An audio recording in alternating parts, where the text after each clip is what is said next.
So I recognize that many of you have not had a chance to thoroughly read through that. My suggestion would be to simply table the item, and we'll bring it back at the next charter review, and then we'll have our discussion there. I want to be respectful of everybody's time, and since not everybody's had a chance to read through that and think about it, I don't know that it's worthwhile to really go into it tonight, but that's y'all's call.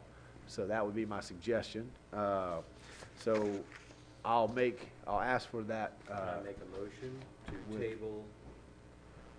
to table old business? Table old business.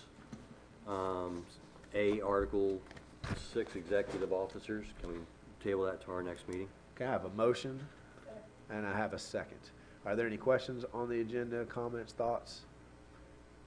Okay. There being none, all those in favor signify by saying aye. Aye. Motion passes unanimously. And we will move to the January 23rd minutes. That was the approval of the agenda.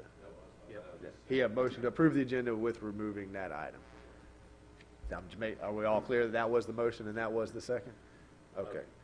Okay, we'll move to the approval of the minutes, January 23rd. Take a second to review if you had any notes that you jotted down, anything you want to bring up. The minutes.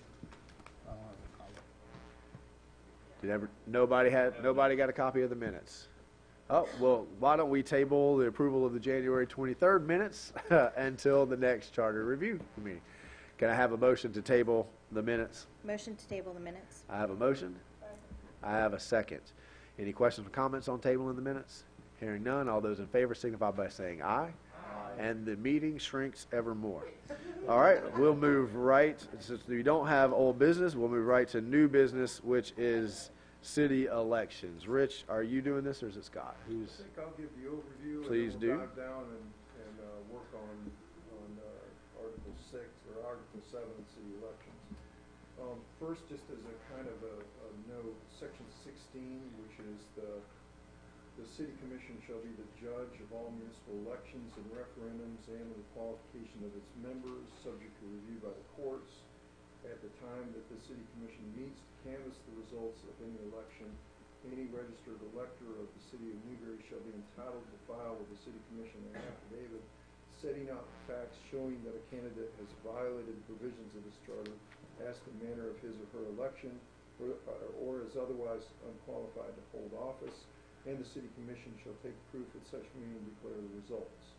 That's Section 16. I think the general collective reasoning between the city's clerk's office and our office is to move that section to the elections provision, since we're talking about elections in Section 16. So just as an overview, we would think that Section 16 should be moved under the umbrella of Article 7, city elections. And basically what that section that I just read to you does is it establishes that and the way it works is if you petition or you file to run for elective office, you go to Judy and she collects your fee for the cost of that, and there's a little bit of controversy as to what that fee should be, and Judy and I are trying to sort out Florida statutes to figure out should it be 4% or can it be reduced to 1%, and we got to call into the Department of State right now to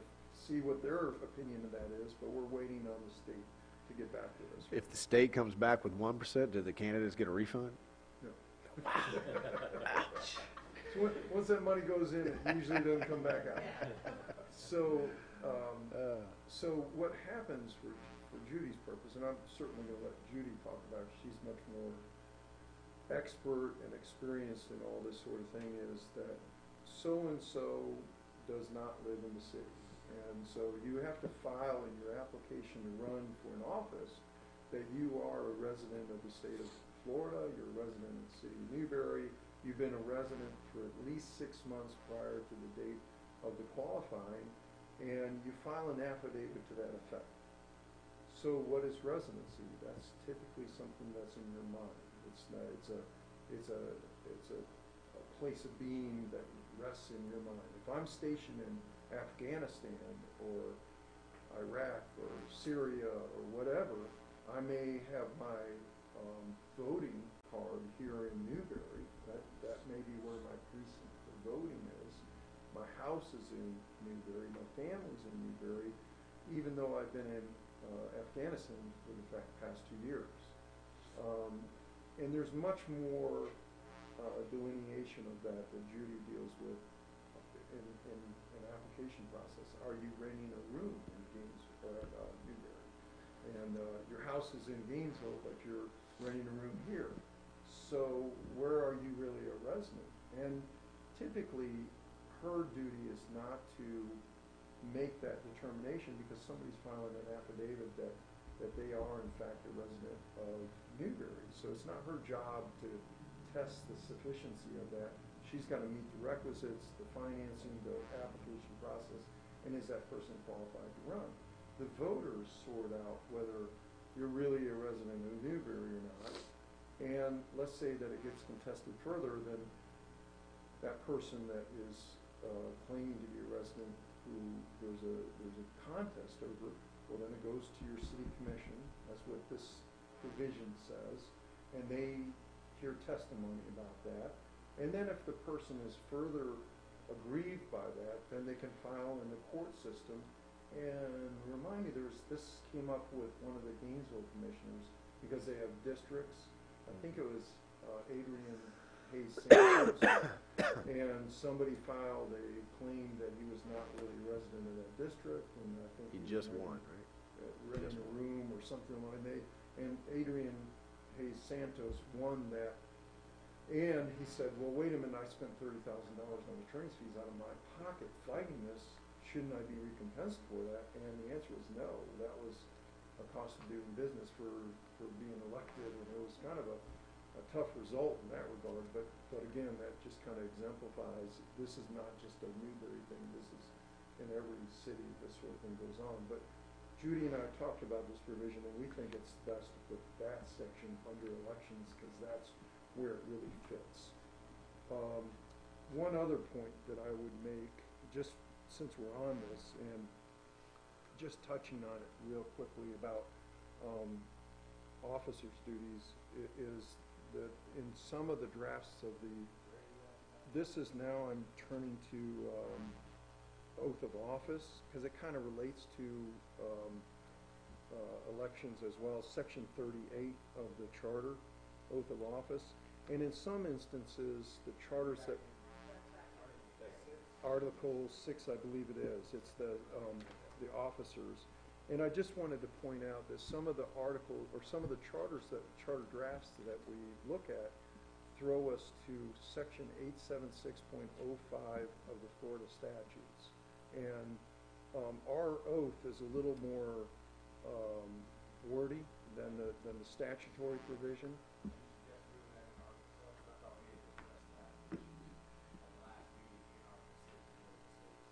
Yeah, and I think so, but I just wanted to read you that state statute. It's just real brief point.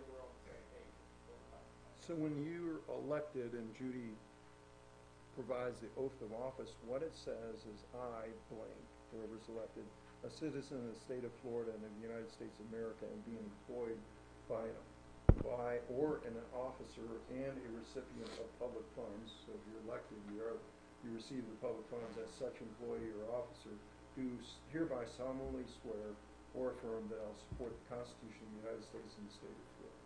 So that's its real simple oath. And so just while we're at it, I thought it was of interest. And that is also under the category of criminal anarchy, treason, or other crimes against the public order. I thought that was kind of an interesting title for that. So just as an overview, I thought that was of interest, that the oath prohibits criminal treason. So anyway, now let's get to Article 7, city elections. Again, in detail, now there's things that you all as a charter review board may want to change here, so we want to take direction from you on these things. As we've had 2-year terms, there's been, I think, in our initial stages, do we want to increase that? I believe the city of Gainesville is increasing theirs to 4 years just right now. So they're having staggered terms that are the initial people that are elected at this next election will be for a shorter period than 4 years, so they can begin a staggering process of the folks that are elected in the future for that office. Okay, So these let's- are things for you all to consider. And that's obviously probably one of the bigger questions that the commission wants guidance on. And I think we talked a little bit about this in a previous meeting. 2 years is what we have now. 3 years is how a lot of cities do it. 4 years is how others. The previous charter review tried 4 and it got shot down. So if this board is inclined to recommend something longer, I would suggest the 3 mark, and then I would suggest that when we put it on the referendum, we have it as a separate item. So if people are voting, they say, I like the charter, but I don't like this provision, we can move forward with the charter without that. So if anybody has strong feelings about it and would like to start the conversation, Mayor, if you I want the think it would staff be to have a little. helpful my experiences, I think, Judy, we had this question before the voters in the first charter review that I was involved with. I think we tried to go to 4 years, I think, and the whole charter, because it was all combined in one, they shot it down. The next one that we had, I'm not sure if it was 4 or 3 years, but I think it was 3, and it got shot down. And then I think the last one that we did was severed out, and it also got shot down, I believe. And then we did the other charter changes that really cleaned up a lot of the verbiage that we're dealing with now. So believe it or not, it was much more wordy back then. I'll give the political view of both sides of this. I think the problem with 2 years is you get in and then you're immediately running for re-election. So with a 2-year period. So you get commissioners. Now we tend to have commissioners that are up here for not just a 2-year term. And we have people that are here 10 years, 12 years. You know, we have fairly lengthy terms when a commissioner's in, but the point is that you're kind of running for re-election almost the moment you're sworn in. So that's one point. Meaning that when you learn how the city works, and Mike does a tremendous job at new commissioner orientation. Matter of fact, we've suggested that to other cities. Look how they do it. They have every department, including us, come in, and we say, okay, here's what legal does. Here's our phone numbers. Here's our, so you as a brand new commissioner can hit the ground and say, oh, I understand what recreation does. I understand what finance does. I understand what legal does. I know who the people are. Imagine in another city where you have some complexity like we do, and none of that is told you. You're just learning on the fly. So we have a lot of education for our brand new commissioners when they hit the ground. So one issue is, as you're learning about the city, is it fair to the commissioner and the populace to have them only there for 2 years? The countervailing argument to that is, if you get a bad commissioner in that the public doesn't like for whatever reason, they're only there 2 years. And we have not had a recall election ever, in my experience here. So that it militates. By the time you get a recall election in place, the commissioner's out of office anyway. So that's kind of the yin and yang, I guess, of that issue. You know, people have asked me, and I really don't have a dog in the fight. I can see the pros and cons of both sides, and if this board wants to try 3 years, then I would say the next question is, how does that look? Do you want to keep the same structure where it's 3 commissioners, 2 commissioners and a mayor the next year, and then have an off year? Do you want to split it up where it's 2, 2, and 2, so you're still having one every year, but you don't run the risk of having a complete change of the commission in any 1 year, like what we have right now when 3 commissioners are up? You could be right at the finish line on a project, get 3 commissioners in, and then boom, you just switch gears, and all that work on that project is done. So, thoughts on the board, Ms. Bonnie? This I knew was going to be a big issue, so I have really been talking to people about it and just taking straw polls and getting opinions. And majority of people see both sides, but it comes down to, if you've got a bad one, get them out. So at this point in time, I'm kind of like you. I could go either way. I'd be fine with it. But to be a member of this board representing citizens of Newberry, I am for how it is now. We don't live in New York City. We have less than 1,000 people that actually turn out to vote. So, and the ones that are involved are very involved, or they at least keep their ear to the ground enough that if somebody's in there that we want out, they will show up and get them out. Or if it's someone that's doing a good job, you'll give them the leeway of the learning curve. So for my opinion, I am leaving it how it is, 2 years, and that's my opinion. So. Other thoughts? Yeah. If I could, please. I've been doing a lot of thinking as well, and talking to some people, and it would, because of the learning curve, I don't think it's fair for a commissioner, newly elected commissioner, to basically have to start campaigning again, a year into, I would think it is a huge learning curve, going from that side to this side, and I would feel more comfortable doing a 3-year term, but I'd like to see it staggered with a 2, 2, and 2. That way, you always keep institutional knowledge up here, and that's important. There's always people that are up here that are involved in the current projects, and you don't have a big sweeping change. And there still are ways of getting a bad commissioner out. I mean, I don't know, when was the last time we had a bad commissioner? People are generally pretty good about who they elect up here, so.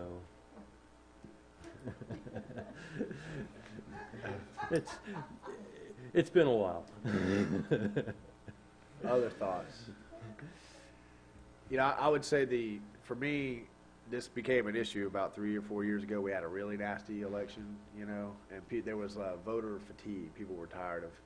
But to me, if you want to go to 3, the strongest argument is actually the 2-2-2, because the money that we spend on an election is pretty negligible. But that institutionalized knowledge would be the more compelling argument.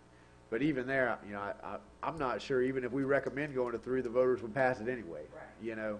So that's why I say if we do it, we put it off to the side, and then we just test the waters. And that may be the philosophy. Maybe we just test the waters and see what's out there. But we've heard kind of 2 and opposing opinions. So if anyone, Jim? Yeah, I'm kind of with Bonnie on this side. I don't want to change what we have right now. You're saying we're having a campaign all the time, but our campaign season is real tiny. What are we down to now? Are we down to what, 30 days? Between when you actually qualified or when you run? 2 weeks of qualifying and then it's 30 days. Okay, so we're not campaigning immediately after we get into office. We're campaigning a year and a half after you've been into office. And by that time, you know where that person stands. And if you want them out, then we get them out. If you want them in, then they'll be reelected. So it's not that big of an issue, I don't believe. If you can't win an election every 2 years, you don't need to be here anyway. Mm-hmm. My opinion. Well, it was good to hear, and I didn't know this, the orientation that you give the commissioners, sounds like a great idea.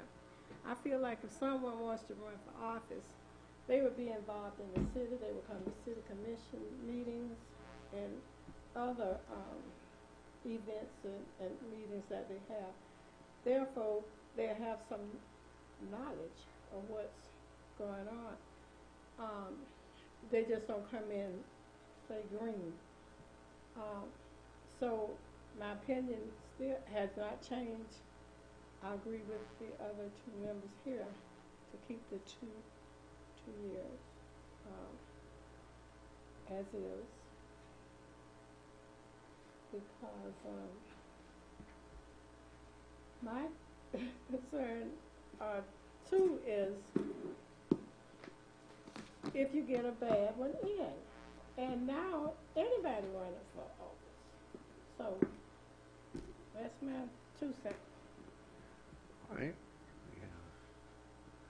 I need to hear from one more to make sure we don't have a tie.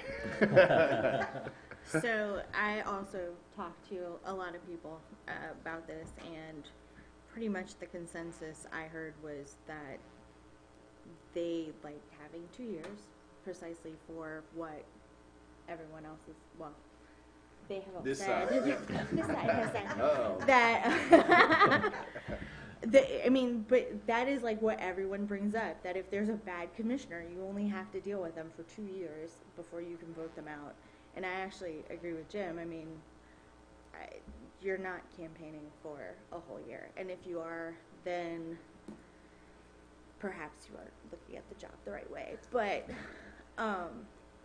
you know, you're always a representative of the city up here, so that's all going to come back to you during election time, regardless if you're running or not. So I'm going to play a little bit of devil's advocate here. Well, it was already decided, so I'm sorry, we don't need your opinion anymore.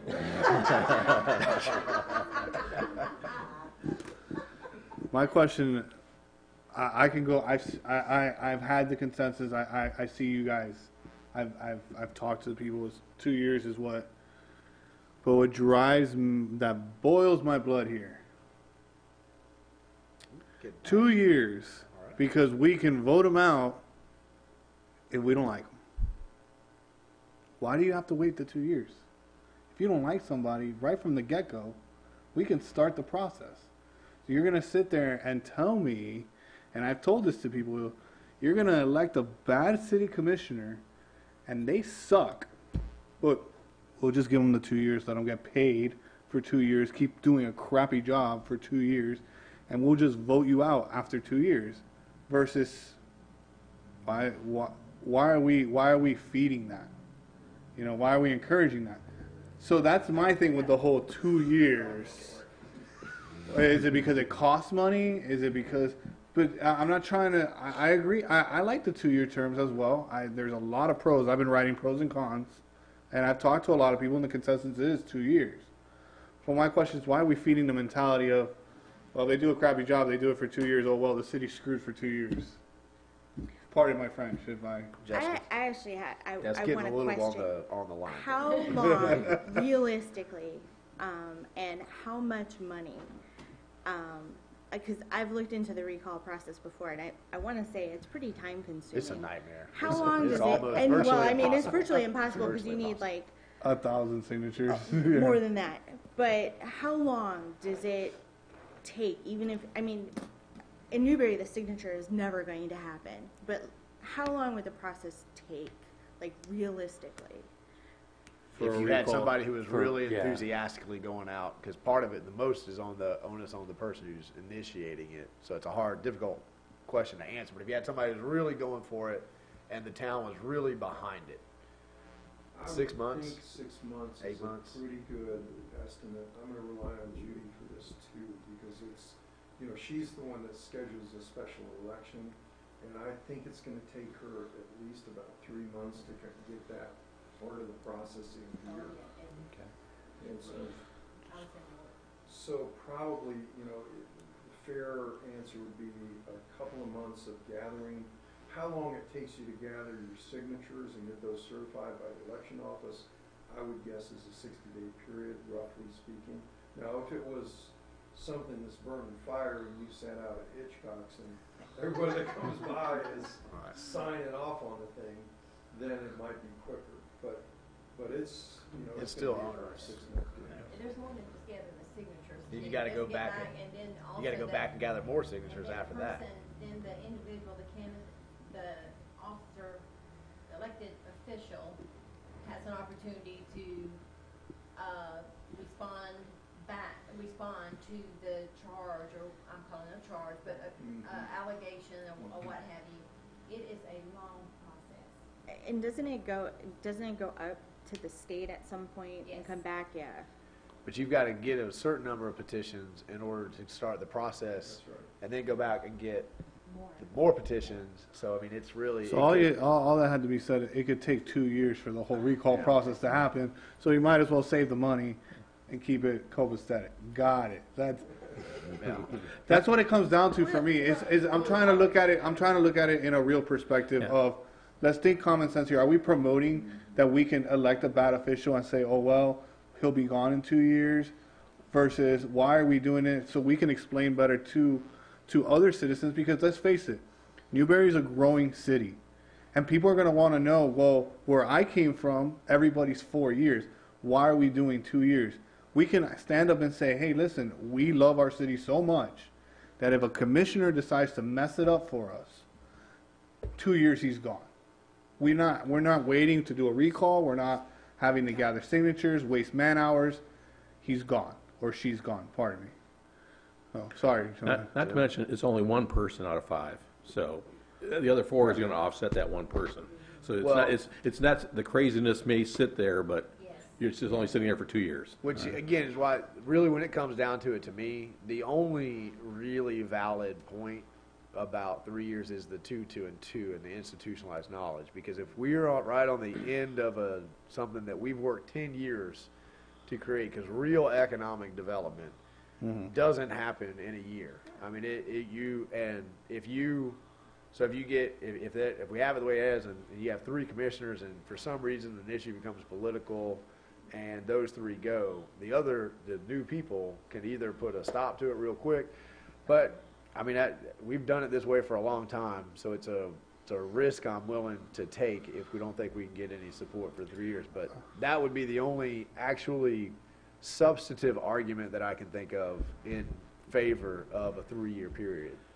And I would argue that if you were worried about that, then that idea might not be that good if it's can't pass that 10-year mark. No, I mean, I see you're what working 10 years on it, and if the other people aren't going to vote for it also, maybe it's not that good an idea. I mean, I understand that point of view, but I can tell you that it could be something that's completely unrelated to the project. It could be a personality up here that got people stirred up. It could be a social issue that doesn't have anything to do with the issue. So I mean, there's a whole lot of ways that a project can get derailed without anything about the project. And I'll also tell you, it's a whole lot easier to sit out in those seats and cast stones up here at what's going on.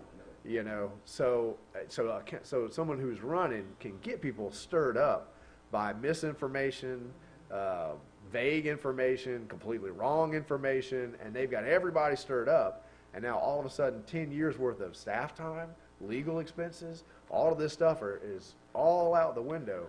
And again, that's the only point where I can really say that would probably be in a long term a better situation. But it also carries with it other political ramifications. Oh, why are we giving them the 3 years? To me, I think it's tremendously difficult to vote out an incumbent anyway. You know, if you have an incumbent that really wants to run, the incumbency advantage is really, really strong. And I think as far as the campaigning, because I agree with Walt, I think you are on campaigning mode all the time. But to me, I don't look at it as campaign mode. I look at it as doing my job. So if I'm in the community, I'm participating. That's where people see me, and that's just me working. That's me doing what I'm getting paid to do.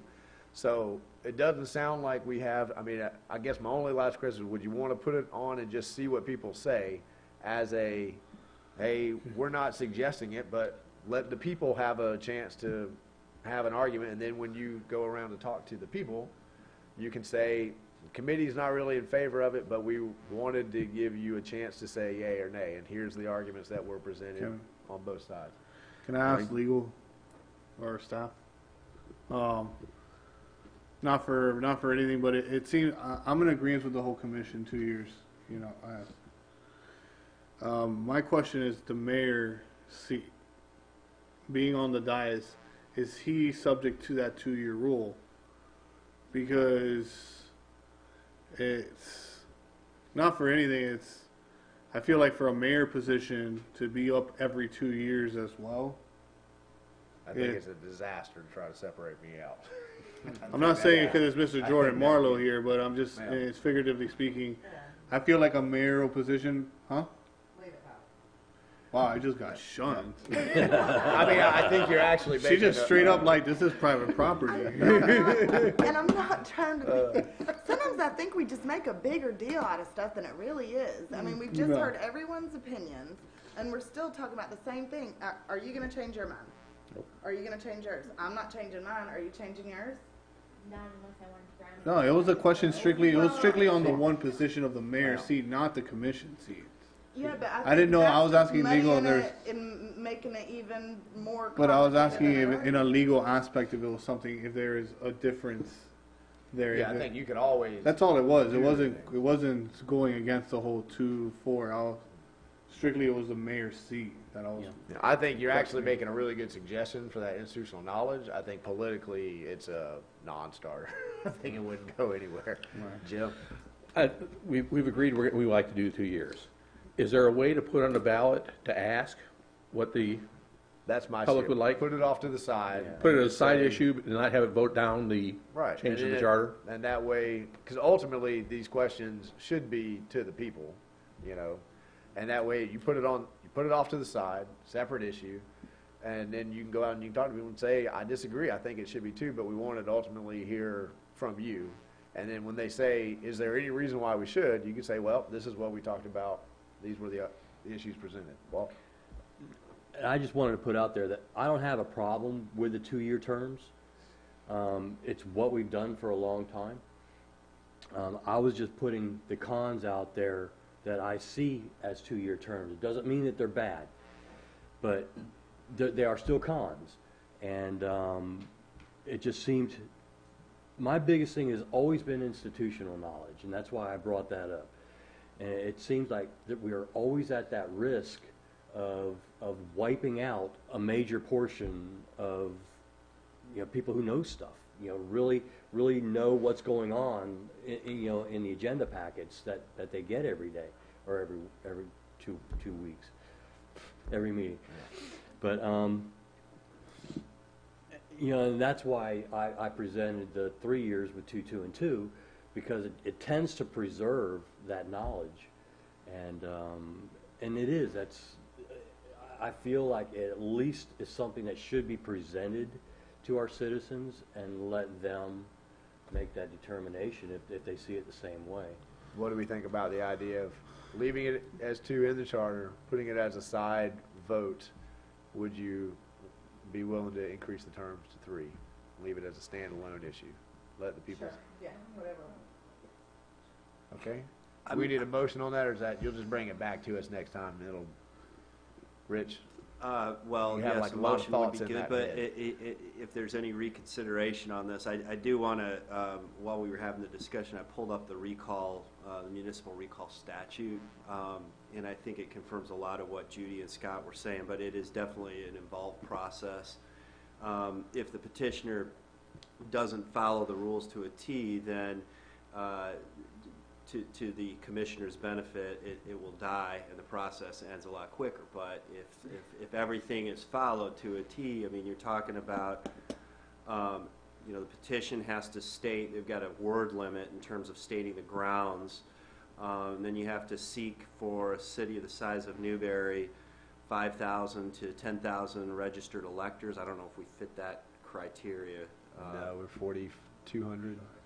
4,200. So between 2,500 registered 2,000 and 5,000 registered electors must be signed by 250 electors or by 10% of the total number of registered electors in the municipality.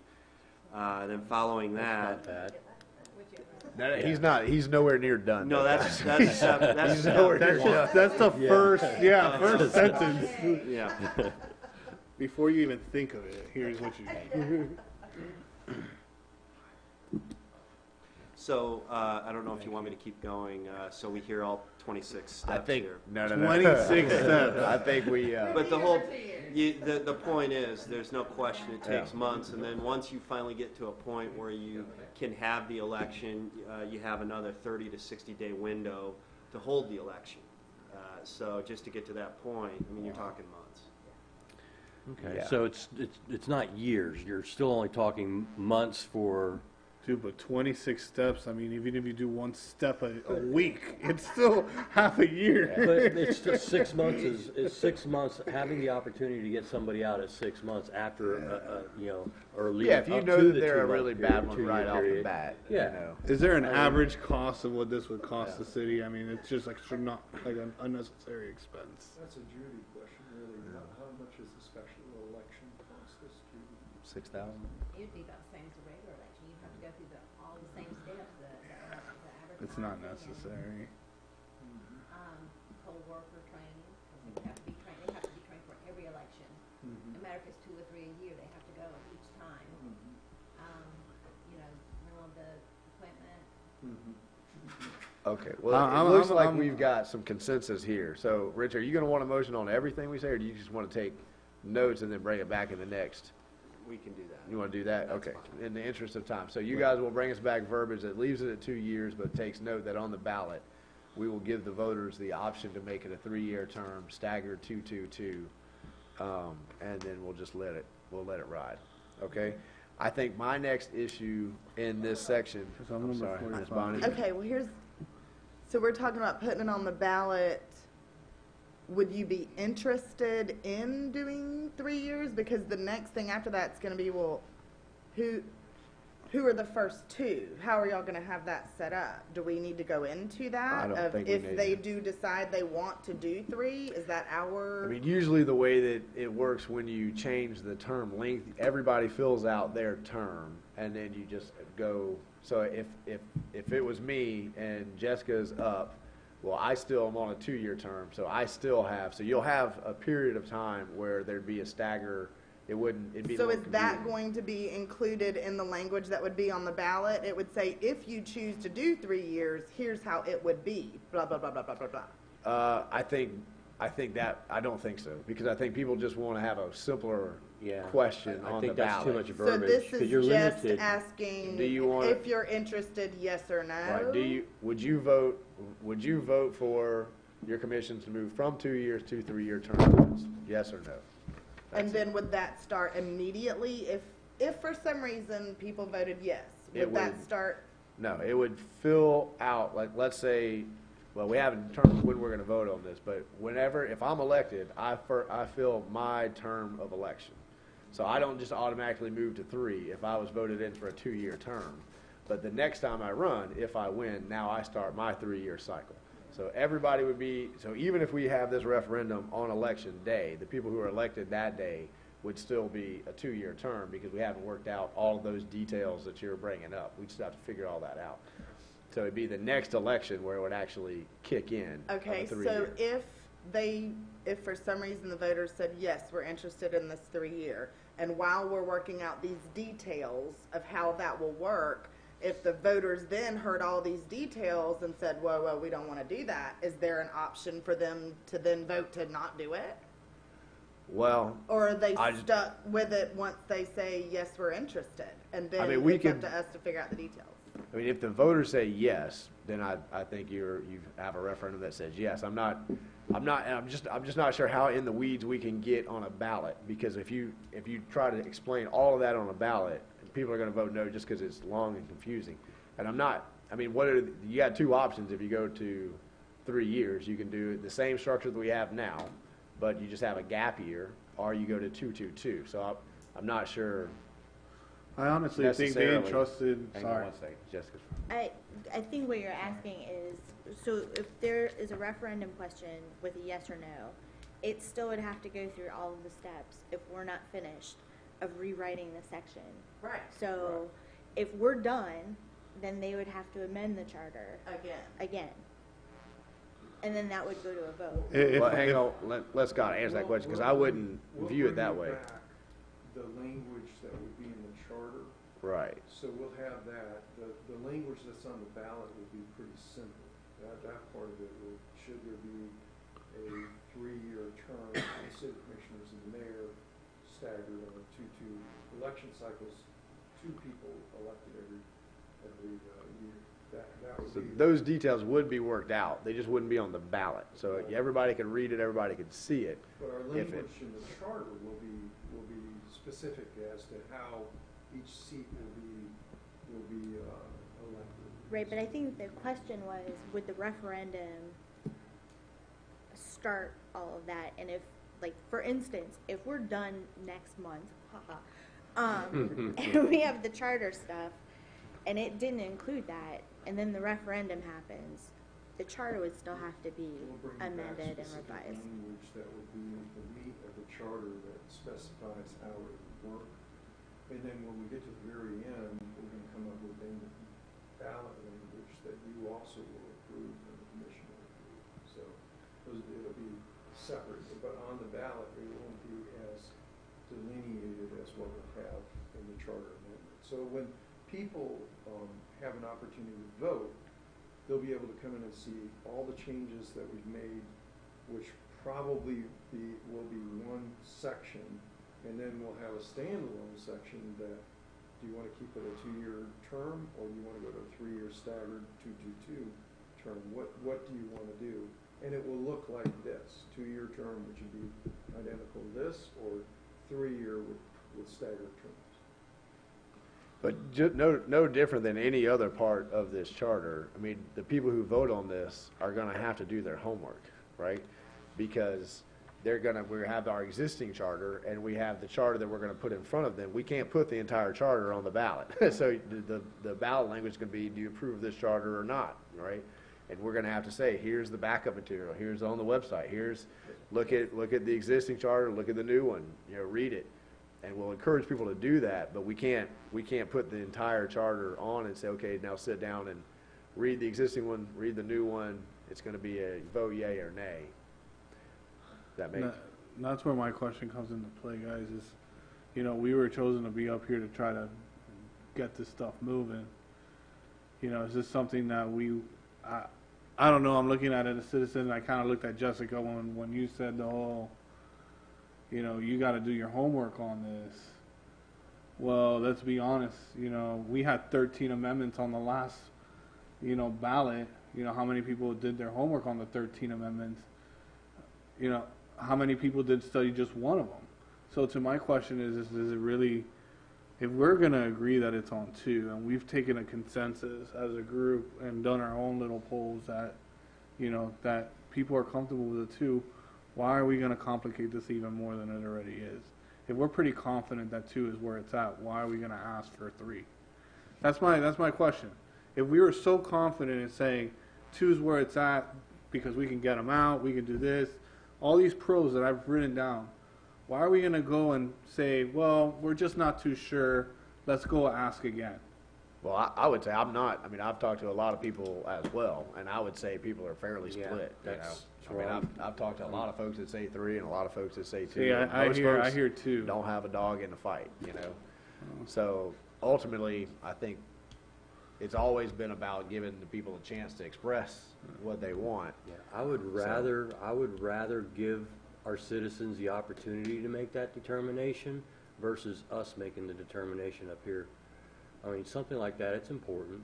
It's important enough to make sure we put it in front of them individually. Yeah, I mean, if everyone is right, then it'll go down in flames and no harm, no foul. So then can we keep it check simple no, and they'll as, just move on. Can we keep it as simple as, do you want 2-year term or do you want a 3-year term? Because then if we start putting all these equations No, on that's this what how it works. it'll be that simple. That's yeah. the whole You're point. gonna of lose it. it. On the ballot, that'll be that simple. You're limited to Right. what you can say anyways on the ballot. And Okay. There's a word limit. And when we encourage people, we'll say, look, if you want to see what the 3-year will look like, here's the section of the charter that you will see it. Well, we've made it through 2 paragraphs, and I still have a question on the second paragraph. Oh. So are we legal is clear on the type of language you guys want us to bring back, and we'll work at the same time on what both of those sections of the charter would look like. What I wanted to draw your attention to before we leave the second paragraph was the coin toss, and it may be that there's the only way that we can do that, but it just seems very, very arcane to me that you've done all this work and you're just going to leave it up to the flip of a coin. So did you guys? I asked legal to look for. I think we might bring back a duel. that's a possibility, you know? Yeah. Is there any way that that we would have a clearer view of what the people wanted? Because this would only be in the case of a one-on-one. If you got three, we have structured runoff for the top two unless one person gets 50 plus one, correct? We don't have runoffs? No, I'm thinking about. I've got a jousting square. Yeah. I was thinking the scene in Footloose where they play chicken. Yeah, for the tractors. That would take care of it. Yeah. We could do that. We used to do runoffs, and every year we were having runoffs, and so there was an expense associated with that. The commission, the last charter amendment, said we want to do plurality, which means that if I get 30% and my two opponents get 20 and 20, make up 100, but I get enough. I'm not 51%. But I have the majority of votes. I mean, that's what the plurality section means. We had a number of really controversial things that happened. One was the mayoral election. This is 25 years ago or so, where the mayoral election was within 6 votes, and the mayor was elected because of absentee voters. So there was a contest as to how the votes were cast and counted, and that went to litigation, and the mayor, the incumbent mayor, won that litigation. But there was a 6-month or 6-vote spread between the challenger and the incumbent mayor. And then I think I shared with you, Mayor, the experience that I had where I was in South Florida at the time, and lo and behold, we got a tie vote. And what do? And then at that stage, it said by lot. And so we were determining what does by lot mean.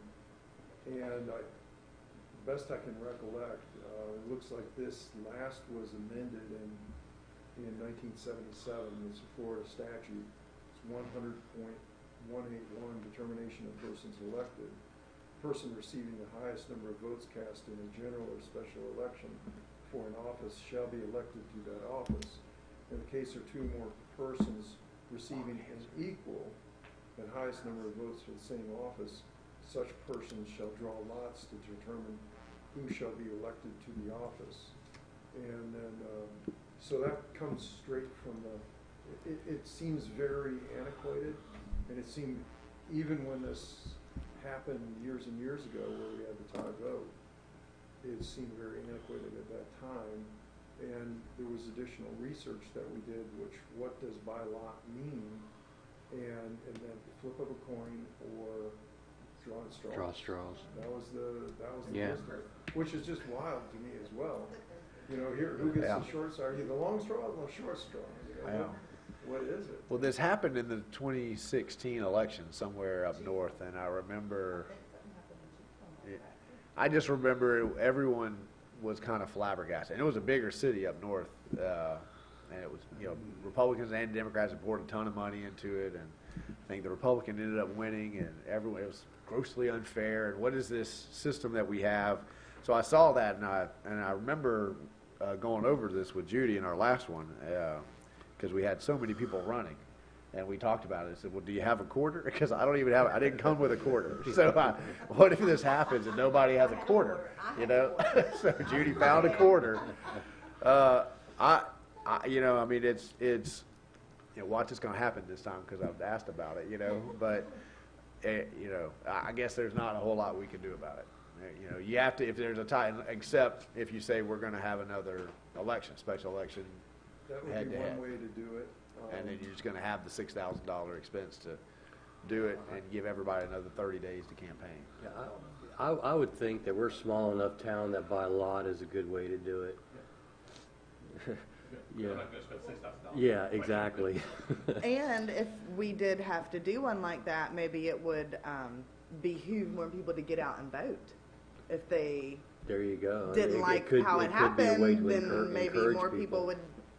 Well, I Get mean, out next time. I can hear from the resident, I don't want to spend $6,000. From the person who just spent 2 months and all that money campaigning and knocking on doors, Yeah. and then have the fate decided by A flip a of a coin coin. toss that's a tough pill to swallow. One more house, Knock on that one more door. But it sounds like there's some history of runoffs in Newberry that got us squirrely years ago. So maybe we don't want to go back to there. I only think of one time a couple of years ago. I think we had 4 or 5 people running for one seat, so we may have ended up in a runoff in that case. But well, that was my concern there. So Scott, you want to move us? There is I had a piece of litigation against the city of Gainesville for, you remember when they were doing the feed-in tariff, solar-powered feed-in tariff system, and they did that by random, you apply for it, and then you get the award by random selection or by lot. And what they would do is submit it to, there's a computer geeky group at the University of Florida that runs a computer-generated system, and it's a random number selector. And the problem in our litigation was they did it outside the sunshine, which we contested was improper. And there's a way to set your seed number so it can be replicated. They did not set a seed number, so you never knew how they got the random generation. So there is a modern way to do this, and it's a computer-generated thing. You can probably contract with University of Florida. I think that becomes even more unwieldy in the end than flipping a coin. So I offer that as there is things out there that you could probably do that. Now would the people think, hey, this computer system Is rigged, yeah. And at least the flip of a coin, it's decided that night. Russians. Okay, Scott, you want to move us to the next? You deleted. We talked about bringing in the section 16, so you see that on the highlighted portion. That is where we would add in that section. I believe it was 16, wasn't it? That we were talking. Section I'm looking at section 44. Are we still in Article 7? When I started off the meeting, Mayor, and I talked about moving that one. Okay, City I'm Commission, with we're you. going to move it in there. That's kind of where we're going to stick it. One thing I'll point out with respect to that paragraph, maybe a couple things. First of all, even though we've moved this paragraph to this section 43, there is some argument to be made that when you're talking about the canvassing board, this is an opportunity to move something to ordinance, and I'll defer to Judy on this, but I think we talked about this way back when. Yes. And she was able to sort of do a survey of several other municipalities and came to the conclusion that more times than not, the canvassing board is actually addressed by ordinance. And then the second thing about this is, it's interesting here, is because there's an assumption, I think, when you read this, that the city commission is the canvassing board. And that's not always the case. And in fact, when you look at a number of the other charters, or I should say municipalities, ordinances, and/or charters, you see that oftentimes it's specified that it's a board of at least 3 members that consists of the mayor, city clerk, and then another mayor appointee or appointees. So, one of the points of discussion here tonight is, do we want to move this to ordinance? If we want to leave it where it is, we should talk about whether we think that the city commission should automatically serve as the canvassing board. And the way that we've always done it in the past is a commissioner who was not running that year was on it, and then a couple of citizens. One citizen, sometimes we've had 2, but And if the mayor's up for election, Mayor Pro Tem. Mayor Pro Tem, yeah.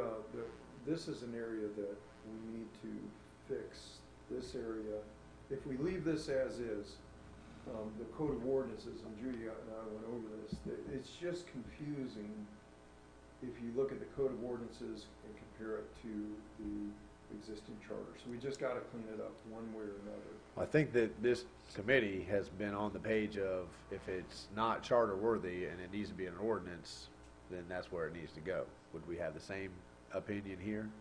Yeah.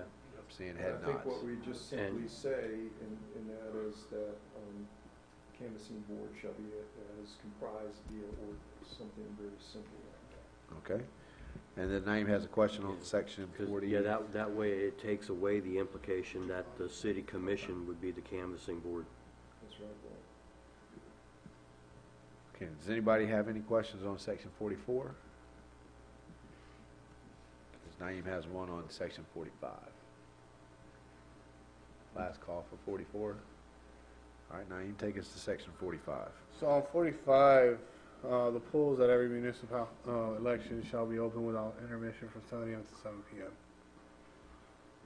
Is there anything in there that like, bless you. Early voting opportunities, anything like that? Obviously, the cost is more, but it could in turn bring out a decent voter turnout. Are you talking about like an actual station of early voters? We don't have the. We can't do that because we don't have the equipment. We cannot get. We offer mail-in voting, absentee ballot. Yeah. Right. But we have to rent that's where the cost is, renting the machines. And the staff everybody in the to county's operate them. after them, and it's That was a question of the why, because a lot of Yeah. people do. That's one thing at least I'll hear about is, well, I know it's on a Tuesday or whatever the case. I just can't get out of work because and that's where I'm like saying absentee, mail in, and then they're like, oh well, it doesn't count when it's mailed in anyways. And I'm like, oh god, here we go. Here's the conspiracy. Then you know what? Take the day off. Yeah. Go to the beach, come back and vote. okay. Scott, you want to move us to 47? And I think we had a little bit of discussion about this, as to what happens if we have a calamity and you don't have a commission, God forbid something like this would ever happen, but you have 5 commissioners that are some major catastrophe, whether it's a death, 5 commissioners, the mayor. What happens if we have to call a special election? Who's going to run the city in the interim? So the way it reads right now is, should a condition arise where there should be no city commission serving either through death, resignation, or otherwise in the interim until a special election can be called to fill such vacancies, the mayor, or in the absence of the mayor, the city manager, should one be appointed, shall have the power to fill the vacancies until the successors are elected, and such city commission so appointed shall call a special election as provided by the charter.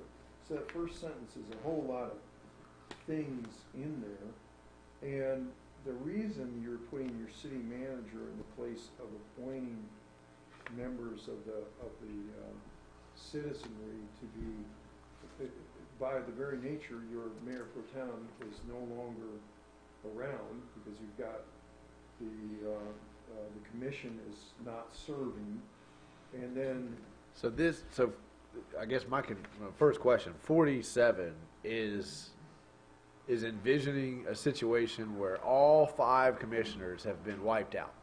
correct. And there's if I haven't been wiped out, then I appoint all 5. That's right. That's If right. I'm wiped out with them, but they didn't get to this end of the table, you and Mike live, then Mike now, Yes, um, that's right. okay, because I mean, it does seem to me, You've stated it exactly correct. right, What you just said. in that situation, I can kind of see where, when I first read this, I'm thinking, why were we separating the breaches of power? But if everybody is gone, wouldn't it seems problematic to put the power in one person's hand to appoint the entire elected body. So wouldn't it be the charter officers in conjunction, all 3 of them? I mean, I'm looking for some check and balance here, and even if the whole commission is gone and the mayor, it seems like there should be some sort of check on one person just appointing the entire governing body in that. I think if there was such a cataclysmic situation, I think what. We the wanna get charter- it done. Yeah, get it done, Yeah. get somebody in place right away. We've had some explosion and horrific situation, then we gotta get a commission in place immediately. And of course, as it says, the duties of those newly appointed commissioners are to immediately hold a special election. That's the function of it. So they would be Sort of an interim an government. interim government. But this couldn't be interpreted, mayor's out of town, we lose a commissioner, and then the manager says, I'm appointing. No, This would only be if everybody's wiped out. that's right. Okay. And then the Yeah. next sentence says, okay, if you're manager, you have that cataclysmic situation, and the commissioners are gone, the mayor, for whatever reason, is incapacitated, and the city manager can't do it, then it goes to the city clerk to do the appointments. Okay, Isn't Bonnie, this- do you have a question? Well, I was just gonna say, what makes it the entire one is where it says no city commission serving. It's not Right. specifying a commissioner is out of commission, it's the entire city Yeah. commission is out of commission. It should be interim government, parentheses, apocalypse. And, yeah. Okay, is Mr. Manager?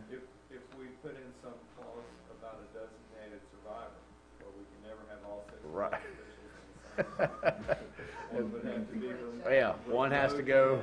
Remote come in, Yeah. call the commission meeting. And when are we installing the bulletproof dais That's right. here? That's right. There I was like a whole the whole budget. thing, Yeah. you know. Yeah. Fine. Yeah. Mike's already got 5 in mind. Is everybody everybody good with the apocalypse? Yeah. All right, we'll move to section, we're still in 47. No, we're through that, right? So that just goes through, I have a Was- question. yes, Oh, go Jessica. ahead. 1, 2, and 3, I think are pretty non-controversial, but maybe I'm getting ready to. Do they really go with though the apocalyptic part, or are those meant to be separate? Oh, 1, 2, and 3, that's a Yeah. pretty good, Jessica, that's a pretty good question. It is kind of a non sequitur, isn't it? These really don't, and I think you're picking up on, I think. That paragraph really doesn't go with each other. You're absolutely right. Yeah, it really doesn't. I agree with you. I think we ought to separate that out and give it its own little section of heading and all that sort of thing. I think it is, it's a good point.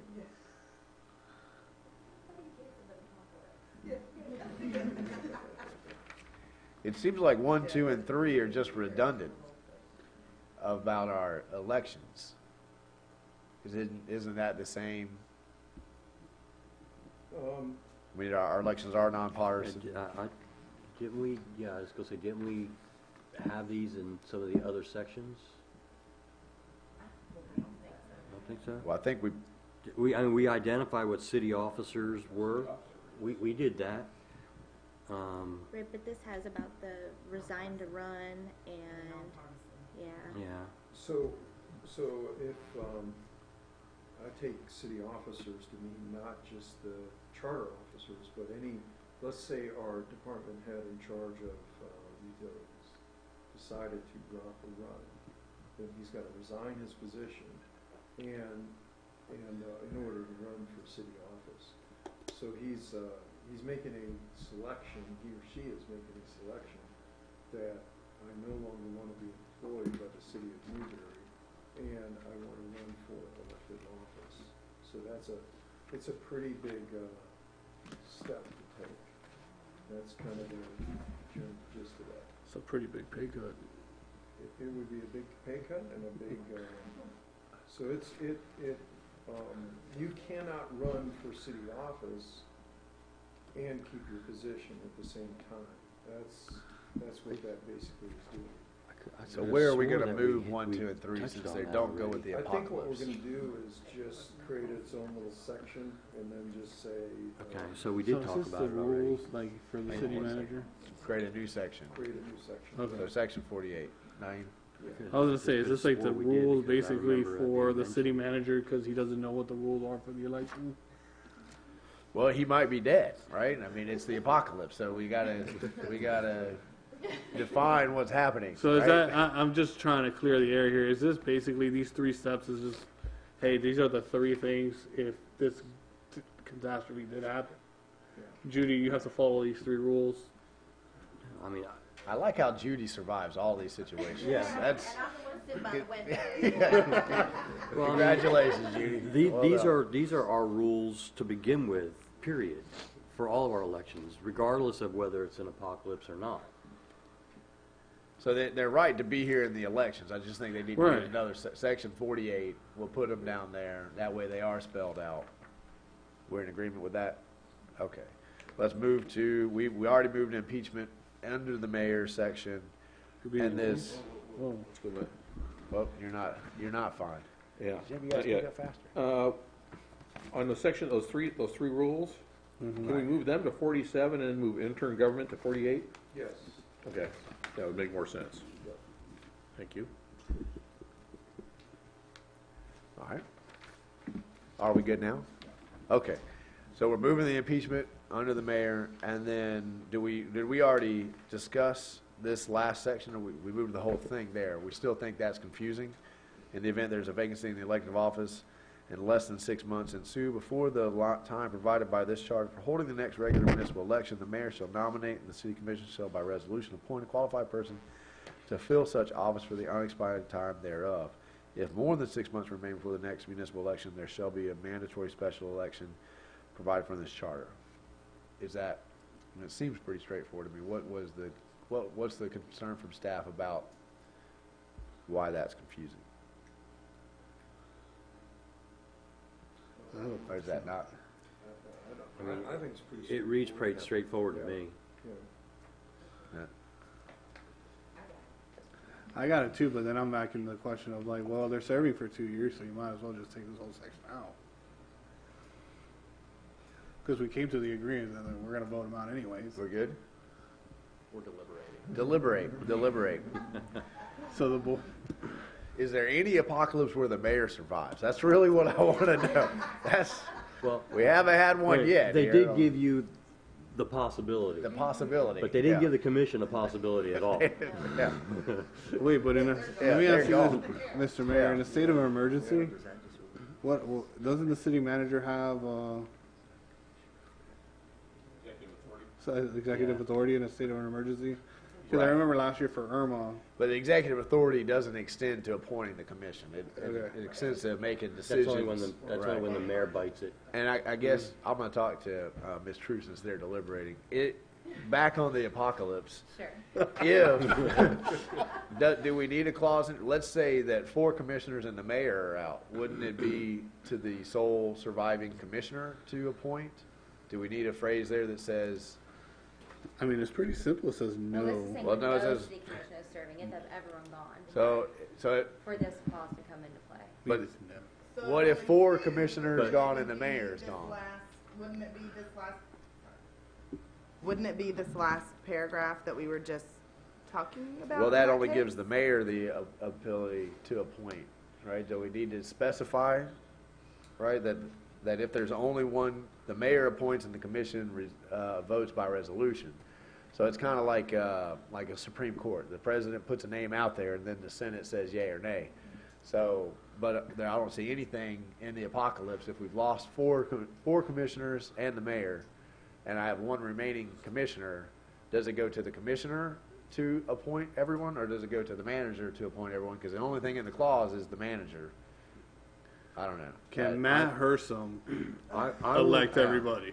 I'm just saying, it should be maybe in the absence of the mayor, any remaining commissioner, right? And then, So I think that the way I would construe this. are we is- getting way too in the weeds because it's after 8 o'clock and it's Monday?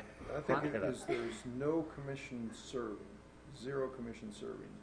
So Either that would death- default if there's one commission serving. Right, right. But we don't have anywhere else in the charter that speaks to if there's only one commissioner, that commissioner has the power to appoint. I think that would be the inference from the no commissioner serving, or if there is. I a don't like commissioner inferences in the charter. I think that's it.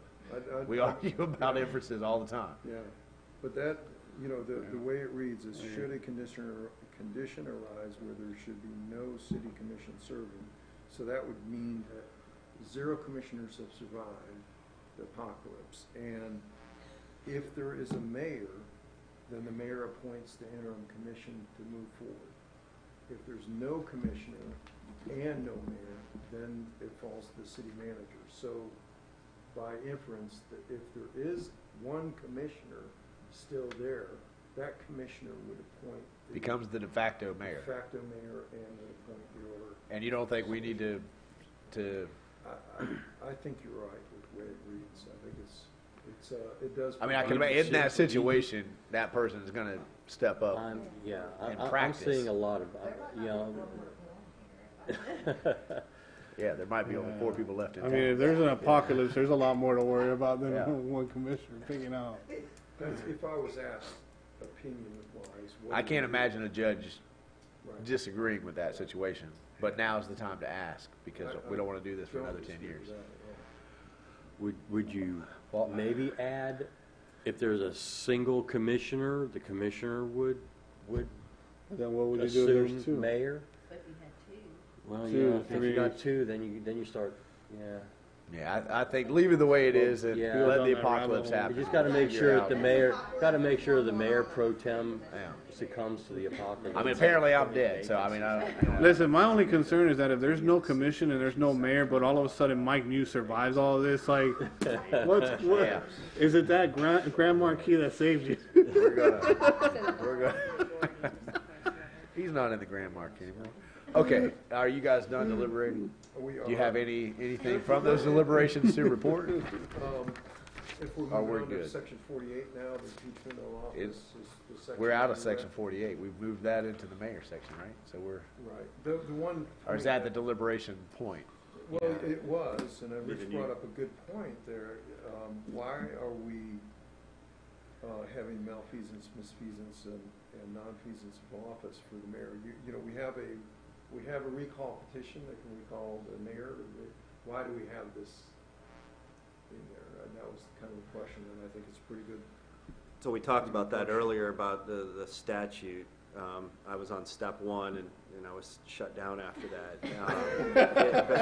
How You were do looking forward to those other 25 steps. Right, Yeah. and you know, you have to go through that involved process to remove a commissioner. Should that also apply to the mayor? Or does the mayor get the treatment that's set forth here, which is a lot easier than steps, 1 through 26? Well, I mean, when I read this, and if you're right, then we do need to talk about it, but I thought that the process here would, the article, shall furnish the mayor with copies of the articles of impeachment, would then trigger that 26-step process and saying, okay, are you saying that the mayor's article of impeachment are different?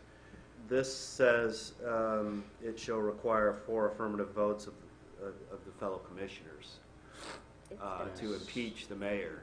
So your career is at the, But what articles of impeachment are implied here then? are those written up by the commission? Yes. Okay. I think so. I've They're never gen- read them. No, that's right. They're written up. Are they? They're not They're written in up a at this secret point in time. vault When you somewhere. when somebody is ready to impeach the Right. mayor, that's when That's they will when be your written articles up. of impeachment. That's when you get noticed. That's why I haven't read them. They haven't been written yet. Okay. I have a question, but if the mayor is guilty of misfeasance, malfeasance, nonfeasance, and there are charges, isn't there a separate thing other than recall that they go through in the state anyway? There is a removal process that the governor has, can remove an elected official from office pending charges and conviction. So there is a process that is out there, and every once in a while you hear the governor removing an elected official or a person from office, that sort of thing. So I think that, yes, there is another process out there. This allows for an abbreviated process that if your mayor was, in the opinion of 4 city commissioners guilty of misfeasance, malfeasance, nonfeasance, then you could pass the articles of impeachment, send it to the mayor, give the due process time for the mayor to respond, and then at the end of that, there's a vote taken, and if 4 of the commissioners vote yes, he should be removed, then this allows for a supermajority to remove the mayor. Rich just looks like he discovered something on his cell And the phone. recall petition is a very, very different process. So I think he's pointing that out. Do we want to have that? Do we want to retain that? Is that something that you want to have? Or is that something that is? Before we come back to the dais, did you, So, get back to your question on articles of impeachment. I think it's just poor wording, to be honest. I think that word articles should be changed to, the basis for impeachment or something like that, the grounds for impeachment. But it is interesting how this language does somewhat track the recall statute in terms of the grounds for the recall. I was explaining on step 1, you have to submit a 200 or less word statement, okay? Your grounds have to be malfeasance, misfeasance, neglect of duty, drunkenness, incompetence, permanent inability to perform official duties, or conviction of a felony involving moral turpitude. So the impeachment list includes 3 or 4 of those items, but not all of them. It somewhat tracks it. I mean, to me, the question would be, on the one hand, I could certainly see saying that the mayor needs to be held to a higher standard, but I would imagine that all of our elected officials need to be held to the same standard. So to me, the question isn't, do we want to leave this in for the mayor? The question would be, do we want to expand this as, because, first thing we did when I became elected was reduce the mayor's salary, so it's the same as the commission. We just talked about why it's not a good idea to make the mayor a 3 or 4 year term in the commission. So I think we should have the same standard for everybody that's up here, would be what I would. And we already don't have, or the commission doesn't have the capabilities of removing a commissioner. Not a So- commissioner, but we do have a mayor. So I think that would be the question. And a supermajority 4 votes, that's hard to get.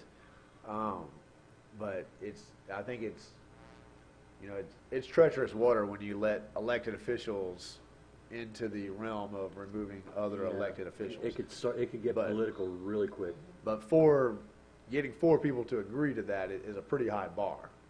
And if it's stated exactly, drunkenness, incompetence, if you have those kind of things, then I guess you've got some time the commission would have to prove, right?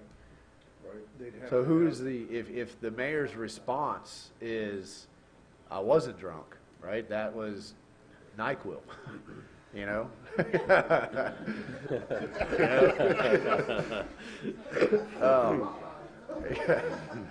I'm not incompetent. I was having a bad day that day, right?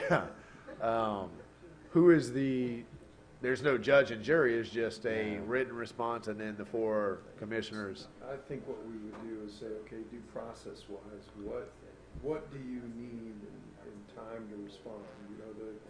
The 4 of the commissioners have passed a resolution stating that thus and such happened with the mayor, and depending on whatever the allegations were, I need 2 weeks, I need 3 days, 5 days to respond. So you give an opportunity to respond, and then once that response comes in, it's kind of like the bill of particulars and then a response to that, and then you say, okay, we're going to hold a vote at the next commission meeting as to whether or not 4/5 of us are going to remove the mayor. That's basically the. And then what happens after that? Let's say they vote to impeach the mayor. Now it falls into the next paragraph where if it's 6 months before, the mayor Yes. pro tem That's right. would then That's appoint exactly right. somebody. If That's it's right. if it's more than 6 months, you hold a special election Yes, for the mayor's seat. that's right. Way to throw us a curveball here at 8:19. All right, committee, what do we think here? What is, take that language out completely, and allow the state statute recall to reign supreme? What's I guess my last question before we open up, if you're impeached and you think it was political, what's the city's liability for a lawsuit at that point? I think, those guys down there, they just don't like me. The chance of there being a lawsuit and, the argument would be that this was this is one of those things, they went after me and it was, there was activities that they engaged in by the commissioners outside of Sunshine, all that sort of thing would be there. My recommendation would be to strike paragraph 1, let the recall section run its course, because you have very defined, very State set rules. state rules. This is a little hazy, or maybe a lot hazy, as both procedure and what happens. The state procedure is very particular, takes a while, but nobody can argue that I didn't get due process because it's very, very well defined, both as to mayor and as commissioners. So everybody's treated the same. Now, the second part of that paragraph I would recommend leave in, which is the part where, and we're having that down in Micanopy, you may have read in the newspaper, former Mayor Nance is now, she's got a health condition, so she's resigned. So we'll have somebody appointed for her until we have an election, and then we're going to have a special election because she has over 6 months on her term to run. So that will be the process that we go in by charter, and the charter provision is very similar to what we see here in the second paragraph. Well, Now, I was going to say, pretty much what you ended up saying, that, to strike that first part, we have two ways of removing an elected official in government in the state of Florida: the recall, and then the governor. The governor can remove a elected official, a charter officer, and just vote him out. and versus instead of making it political on the dais. But if there's malfeasance or nonfeasance, any problems with an elected official, and you get the governor involved, they've got a way of weeding it out to where it's not a political. They can tell that if it's a political move or if it's legitimate. And if it's a legitimate, they'll remove the elected officer, or commissioner from their position during an investigation. It happened with Sheriff Finch, and they pulled him, and they found out that everything that he was charged with was basically it was thrown out. It wasn't nothing was justified. Although he didn't, I don't think he returned to his position. I think he went ahead and retired. I don't remember. But Sheriff Finch is the first person that comes to my mind about having a bad commissioner, or having a bad elected official. We've got these forms of making things happen or removing bad elected officials already, and I just don't feel like we need to put that power, on a local board. Other thoughts? Strike that paragraph? Or I have head nods. I agree on the fact that it could get really ugly when you got elected officials policing the elected officials up here. Yeah. I'm Cuban B. I can't stand it. It's a whole communist thing for me. It's like hand washes the other hand. Oh, I don't like the way the mayor How did acts. you make and this I'm about gonna- communism? Hey man, How did we trust get to me. communism? Hey, listen, bro. Anytime I can reference Cuba, I'm going to. Okay. No, but in all honesty, I can't stand knowing that an elected official can wipe out another elected official just like that without. So I'm in agreement with you on. Anybody want to speak to an opposing opinion, or is everyone of that? No, I was going to say, it feels like this board has been from the get-go. If it doesn't have to be in there and it's already covered under state, then put it under state. Yeah. Okay. Anyone else? Okay, Um, Rich, you got any? I had a question for legal on it. Well, we just decided the issue. I wanted a question on legal. Keep on going. I got him here. Go ahead. So hypothetically, It depends. Naeem, it depends. So what Walt's saying, is there a big difference in the time frame of the governor doing it versus the whole commission having to go through the whole process? The governor can pull I mean, the a governor- commissioner or an elected official out almost immediately upon validating the charges, and then they'll do the investigation. All right, are we good? I mean, I asked legal, but Walt took the question. So Well, they I nodded, figured out- they agree. He's an associate in our office, part-time. I slept at a what was it? A Holiday Holiday Inn Inn. Express. Yeah, I was at a Holiday Inn Express. So. Any more curveballs, Rich? You got anything else? That's all we have. Speak now or forever hold your peace. All right, we are moving on to committee member comments. Jim? Gail? No? Bonnie? I do have a question, but since we have tabled it, it is regarding the meeting from January, so should I just wait until the next time we discuss it to ask my question? You could, it depends on if you need the answer to that question over the next couple of weeks to Okay. think We can about wait it. till the next time we're all discussing things. Okay. That was it.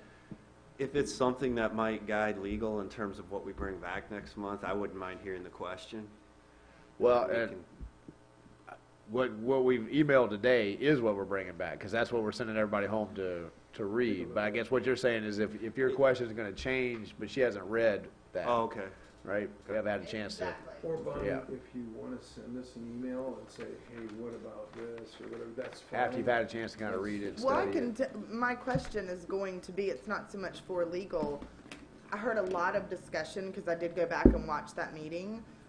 I honestly wanted to get the clerk's input a little bit as far as the budgeting thing was going. If we're getting into that letter by letter, What I wanted her opinion Bonnie, on and that. I don't want to speak for Judy, but I think going through a little discussion about what happens in the budget, I think this is a Judy thing. I think all your charter officers should say, okay, this is what we think happens during the budget. Mike kind of runs the budget process, but I think you should hear, okay, step by step by step, what happens. Of course, Jordan can jump in and say, okay, and here's what budget workshops do, and this is what September looks like for the commission. There's a very, very delineated process that happens for the passage of the budget, and it's run by state statute.